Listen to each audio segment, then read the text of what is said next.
Tonight, federal investigators back at the scene of that deadly Metro-North train crash, examining the tracks, trying to determine what happened that night. We're going to have the latest in the investigation and also a close look at some of the lives that were lost.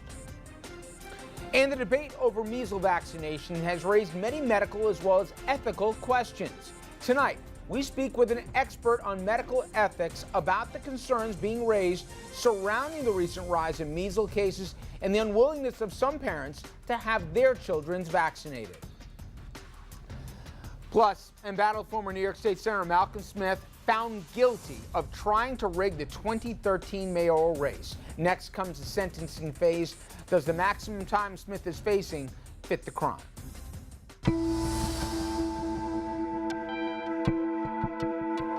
Good evening and welcome to RFL. I'm Richard French. Thank you so much for joining us. And tonight we do begin in Valhalla, New York. That's where federal investigators are working to determine the cause of that deadly Metro-North crash here that claimed 7 lives. Authorities say there are still many questions that have gone unanswered, like why 49-year-old Ellen Brody continued to drive her SUV on the tracks after the guardrail came down at the railroad crossing.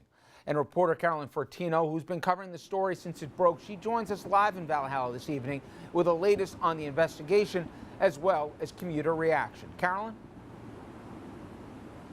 Well, good evening to you, Rich. And that's right. The commute here in Valhalla has been very quiet just days after that deadly crash that claimed the lives of several people and injured at least 15 others. Now, we did have the opportunity to speak to Metro-North riders today who say that while this week's crash was terribly tragic, they still feel safe when they board a Metro-North train.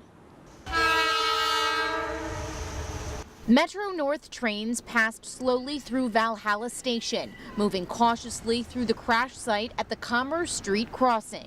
Repairmen from the National Transportation Safety Board and the MTA worked non-stop through the night on Wednesday to repair the damaged section of the track and restore service in time for the Thursday morning commute. We drove by there last night and saw it when they would remove the vehicle that was struck, and then they consequently removed the car. I know they worked throughout the night to make sure they did all the repairs to get the service back in operation for our commuters.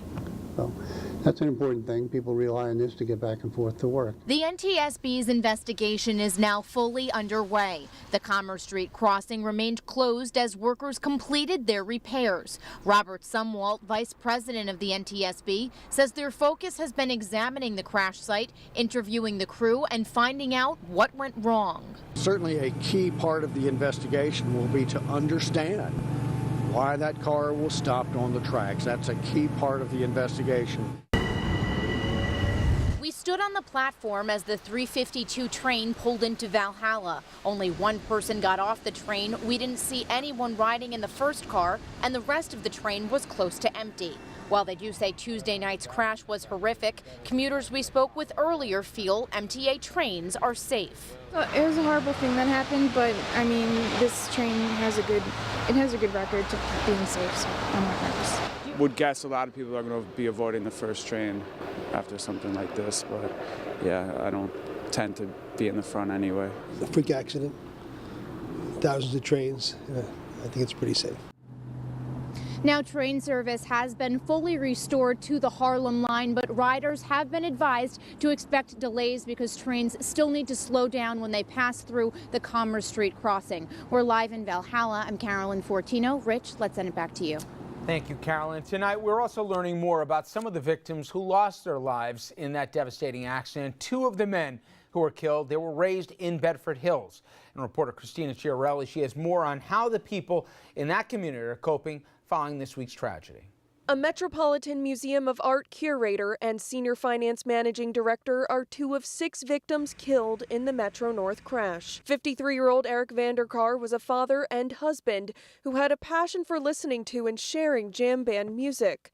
He worked for Mesirow Financial in New York City, focusing on complex financial transactions involving local government bonds. The company released this statement about his passing. Eric was not only a pillar in our industry, he was a great partner and friend to many. Losing him is a huge loss, personally and professionally. Our entire Mesereau family is hurting, and our deepest sympathies to his wife, Jill, and their family. Walter Liedtke was a curator at the Met for 35 years, organizing major exhibitions featuring renowned European artists. The museum says he will be remembered for his wit and passion for art, writing on their Facebook page, "The loss of Walter, who devoted 35 years to the Met, will be profoundly felt by all who knew and worked with him." Both men resided in Bedford, New York. Bedford's a very tightly knit community, and we deeply feel this loss. We're shocked by it. Our thoughts and prayers are with them, as with the families of Eric and Walter. It's a horrible tragedy. The packed commuter train they were riding in slammed into an SUV, stopped on the tracks of a crossing in Valhalla Tuesday night. Reporting from Bedford, I'm Christina Chiarelli for Richard French Live. And tonight, we are learning that Stephen Smalls, the Metro-North engineer who was hospitalized following the collision, he's been released after suffering from a shoulder injury as well as smoke inhalation. Smalls' attorney said that he did everything he possibly could to avoid the crash and that he personally carried injured passengers to safety until he was overcome with smoke inhalation.